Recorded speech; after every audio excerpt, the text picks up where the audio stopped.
Hoje, para variar um pouco e sair do tópico da literatura, eu resolvi falar sobre doramas. E se você não sabe o que é dorama, pensa na palavra drama, porque dorama nada mais é do que drama falado com sotaque coreano. Dorama.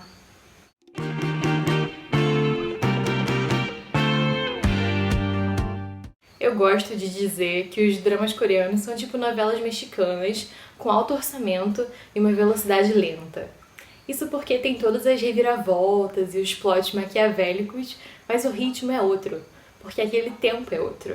E a história que você conta em 20 minutos não é a mesma história que você conta em 40 minutos de episódio, e muito menos em 1 hora, que costuma ser a duração padrão de episódios de doramas. Quando eu digo que o dorama é lento, é porque a construção da história é muito menos acelerada do que a gente está acostumado a assistir. Então, por exemplo, demoram pelo menos uns 5 episódios normalmente para rolar um beijo, e geralmente é um mísero selinho. E o romance é construído muito mais lentamente do que a gente costuma ver nas novelas daqui. E não só o romance, mas quando acontece esse beijo é tipo, uou, uma festa. Então, quando você assiste um dorama, você tá entrando em outro tempo. É você ficar imerso em outro tempo de escuta e interação. Eu diria que é no dorama, dentre todas as séries que eu assisto, que eu tenho que realmente me concentrar e ficar imersa naquele tempo, que é bem menos desacelerado do que às vezes a minha realidade. E tendo isso em mente, eu reuni aqui 4 dramas que eu gosto muito e que são bem diferentes entre si, passando por vários gêneros. Então talvez entre esses 4 você possa encontrar algum que você goste. Começando por número 1.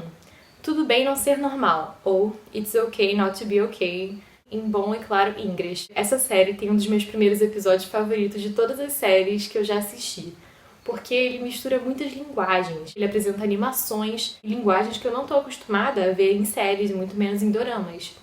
E além disso, o primeiro episódio tem uma pegada bem moderna já, porque a edição e a direção do episódio são feitas de maneira muito afiada.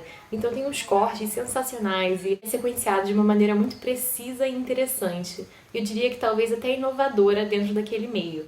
E antes de eu falar da sinopse, eu vou fazer algumas referências que eu acho que ajudam a entender um pouco o que é esse dorama. Porque eu acho que ele é uma mistura de vários filmes do Tim Burton, com o filme Se Enlouquecer Não Se Apaixone e com a série Atypical.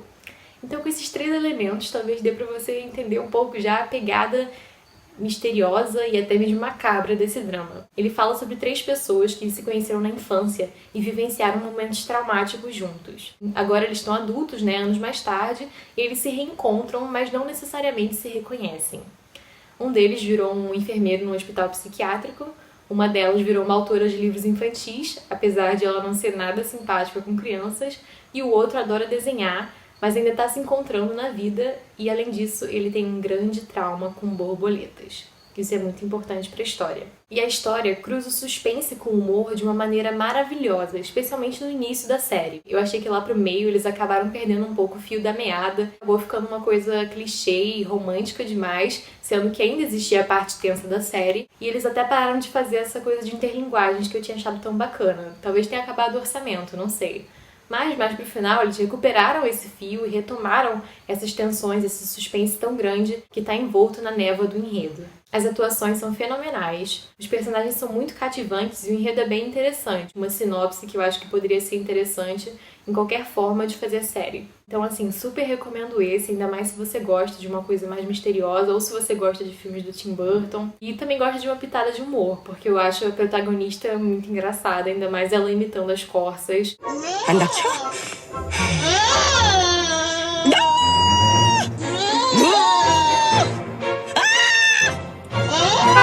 Mas, enfim, acho ela ótima. E, nossa, a direção de arte e a fotografia também são incríveis. Pontos fortes: enredo, atuação, o figurino, a edição, a direção e as interlinguagens.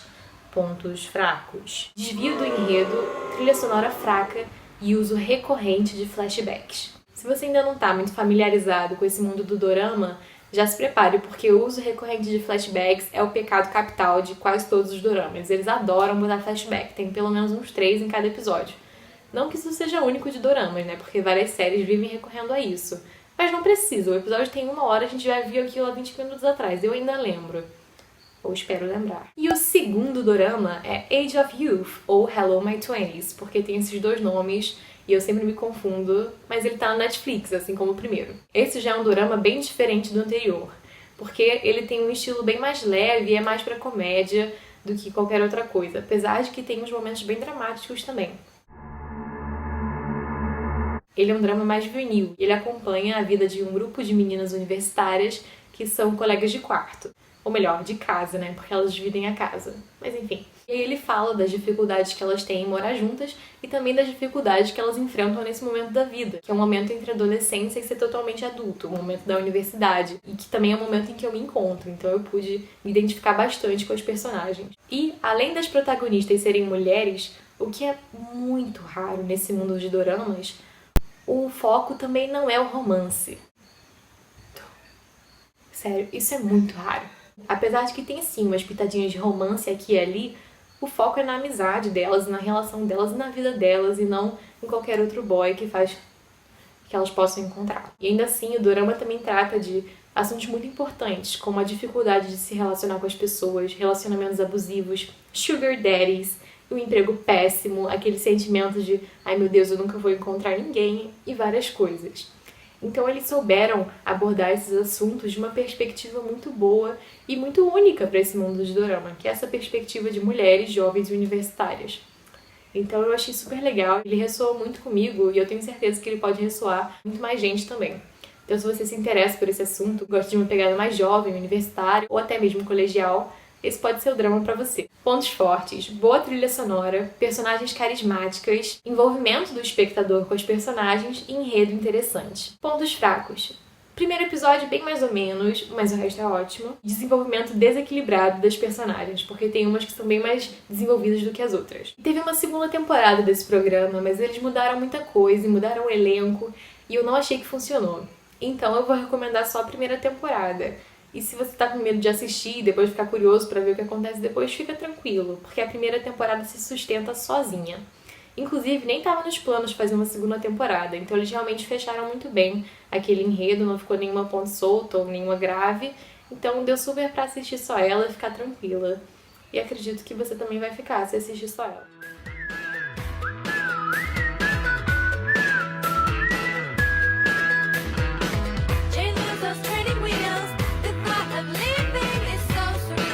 Número 3, The K2, ou DK2, que fica mais codinome ainda. Chegamos finalmente num dorama de ação e bastante drama político. Foi o primeiro dorama que eu vi até o final desse gênero, porque eu já tinha começado City Hunter e não terminei, e realmente achei esse deveras melhor do que os que eu já tinha tentado assistir. O principal aceita um trabalho como guarda-costas de uma figurona da política, mas precisamente ela fica na política interna. Publicamente ela é apenas a esposa do cara que está concorrendo para a presidência. Só que ele aceita esse trabalho não só porque é um trabalho legal, mas porque ele quer usar aquilo como oportunidade para se vingar de um outro candidato à presidência, que já ferrou muito com ele no passado. Só que, nada tão simples. Enquanto ele trabalha, ele vai percebendo que a mulher é muito mais cobra do que ele pensava que ela seria, e até descobre que ela estava escondendo uma pessoa durante todo esse tempo, que é a Ana. E o protagonismo acaba ficando nesses três, no guarda-costas, na Ana e na vilã, que é essa figurona, e é ótima atriz, adorei ela. E não vou mentir, os protagonistas jovens são gatíssimos e atuaram muito bem. Amém, porque quando a pessoa é bonita e não atua bem, não dá pra defender, sinto muito. Os dramas e as tensões políticas que vão acontecendo são muito bem construídos, e chega aquele clássico momento em que você para e percebe que você tá torcendo pra vilã. Ela talvez seja a minha personagem favorita. E em certo momento esse drama começa a ter bastante romance também. E apesar de que às vezes eu tava mais afim de ver uma pancadaria e tal, eu gostei daquele romance também, porque eu torci pra aqueles personagens ficarem juntos e eles tinham uma ótima química, então isso ajudou. Mas acho que às vezes eles acabaram se perdendo um pouco nesse romance também. Eu achei a proposta do drama bem bacana e ele me manteve interessada e entretida durante toda a série. Mas eu acho que mais pro final, as demonstrações de poder da vilã começaram a ficar um pouco exageradas demais. Eu confesso que eu dava uma risadinha toda vez que ela entrava no elevador pra Cloud9, que era tipo o escritório poderosíssimo dela, mas que era só um pouco engraçado. Mas assim, coisas pequenas. O maior erro deles foi não ter desenvolvido direito a personagem da Ana, que eles começaram desenvolvendo muito bem e de repente, quando ela entrou nesse romance, cadê o desenvolvimento? Ficou na esquina. Eu acho que esse é o maior erro da série. Confesso também que eu não me lembro do final da série, já faz uns anos que eu vi, mas eu me lembro do início da série muito bem e de alguns momentos muito marcantes que aconteceram, fosse na ação ou no romance. Então talvez o final não tenha sido tão bom, mas a série como um todo eu gostei muito. Pontos positivos: desenvolvimento da vilã, enredo político, bons beijos e boas atuações. Pontos fracos: final não memorável, drama meio exagerado às vezes e principalmente o abandono da construção da personagem da Ana. 이게 내가 말한 두 번째 만남이야.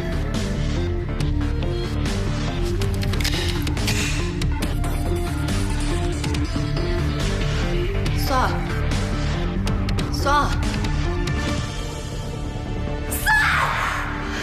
Dorama número 4, Love Rain, ou Chuva do Amor. Normalmente, quando as pessoas lembram de um guarda-chuva amarelo, elas costumam lembrar de How I Met Your Mother, mas eu me lembro de Love Rain. E eu escolhi deixar esse drama por último, porque eu já recomendei ele para algumas amigas antes, e nem sempre funcionou, várias acharam muito chato. Mas ele é meu xodozinho e eu gosto muito dele. Só que esse dorama não é só um drama, ele é um melodrama. Então é bem dramático e com certeza não é o tipo de muita gente mesmo. Porque tem várias partes que são sim mais arrastadas e são mais lentas. Realmente mais lentas. E é importante falar que o drama tem dois momentos. O inicial, que se passa na Coreia dos anos 70, e o atual, que se passa em 2012. E que já não é mais tão atual assim, mas... E a primeira parte, principalmente, é muito baseada no filme Love Story. E a série, inclusive, menciona esse filme várias vezes.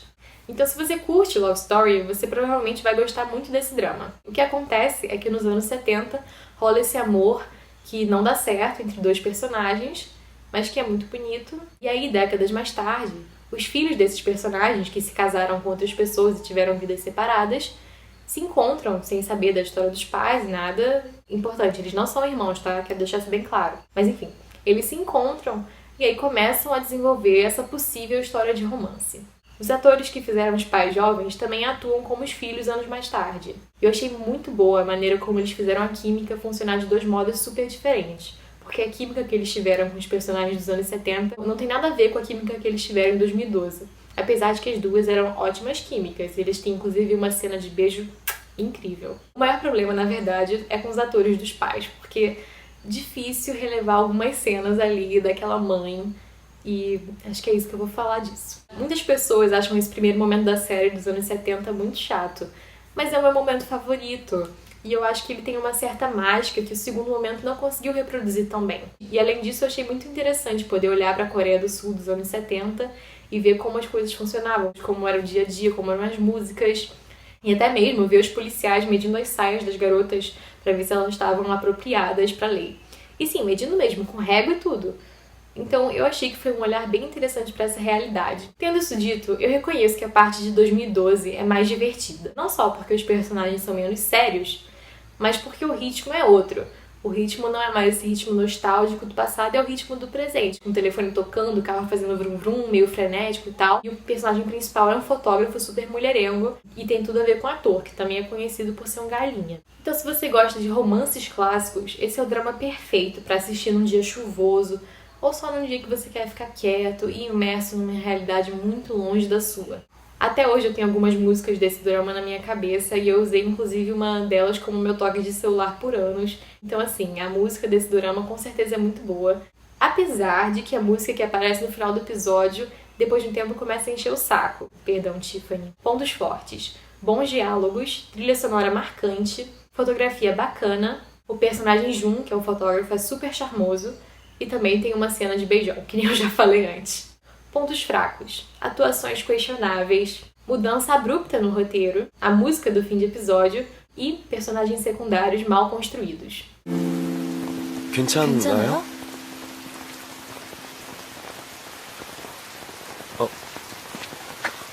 이거 쓰고 가요.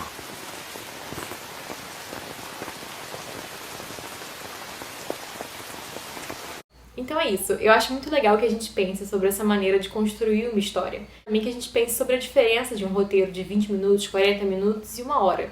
E para além disso, também as diferenças culturais na hora de fazer uma série ou uma novela. Os doramas fazem uma coisa muito difícil de ver aqui nas novelas brasileiras, que é a troca de olhares. Não aqueles olhares tipo Crepúsculo que duram meia hora.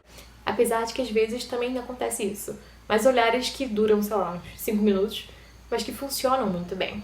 Então esse é um exemplo de uma coisa que pode te surpreender no dorama, tanto positivamente quanto negativamente, Mas são coisas assim, de pequenas sutilezas na atuação e direção. A gente pode absorver e também ir percebendo as diferenças culturais que existem nesse fazer tempo das séries. Então, se você já assistiu algum desses doramas ou tem interesse em assistir, ou só gostou do vídeo, comenta aqui, vamos trocar uma ideia, pode me julgar, tudo bem. A gente conversa e resolve isso. Se você gostou do vídeo, deixa um joinha, se inscreve e compartilha com quem você quiser, porque isso é muito importante, não só pra mim, mas pro vídeo funcionar bem também. Então é isso, obrigada, até mais!